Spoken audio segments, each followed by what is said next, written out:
Because जो ये मोहल्ला है यहाँ पे पहले भी एनडीपीएस की काफ़ी शिकायतें आती रही हैं, नशा तस्करी की काफ़ी शिकायतें आती रही हैं।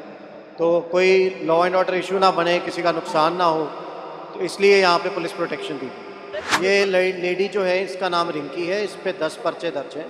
2016 में पहला पर्चा दर्ज हुआ था। ये 10 बार से ज़्यादा पुलिस की तरफ से अरेस्ट भी करी गई।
थैंक यू सो मच भाई, थैंक यू।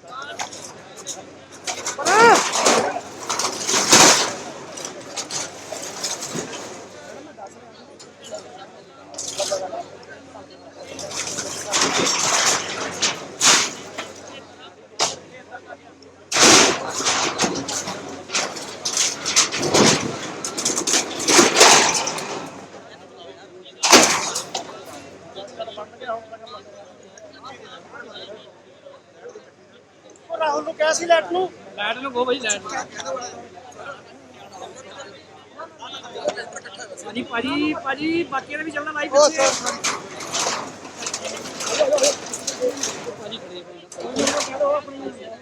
ਪਿੱਛੇ ਕਰ ਲਾ ਪਿੱਛੇ ਬੇਟਾ ਪਿੱਛੇ ਕਰ ਲਾ नहीं नहीं भाजी कर लो।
मेरे सामने जो घर देख रहे हैं, ये रिंकी नाम की लेडी का घर है।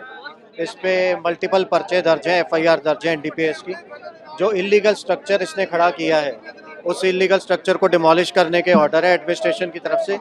और हम इसमें पुलिस प्रोटेक्शन में साथ में आए हैं, बिकॉज जो ये मोहल्ला है यहाँ पे पहले भी एनडीपीएस की काफ़ी शिकायतें आती रही हैं, नशा तस्करी की काफ़ी शिकायतें आती रही हैं।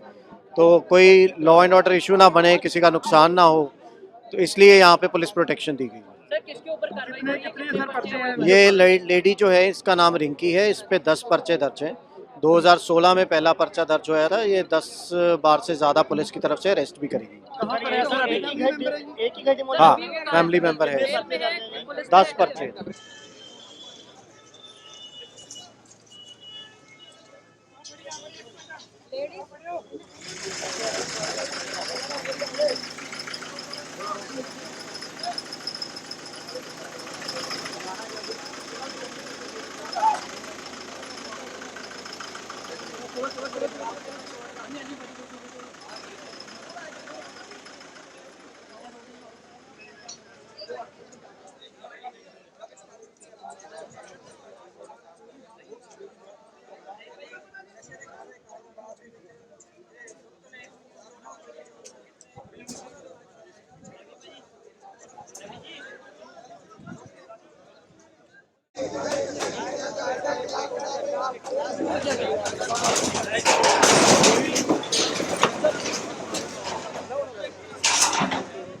ਭਾਜੀ ਵਿੱਚ ਆ ਗਏ ਭਾਜੀ ਮੋਬਾਈਲ ਲੱਗੇ हमसे जुड़े रहने के लिए हमारे YouTube चैनल को सब्सक्राइब करें और नई वीडियो की नोटिफिकेशन के लिए बेल आइकॉन को दबाएं।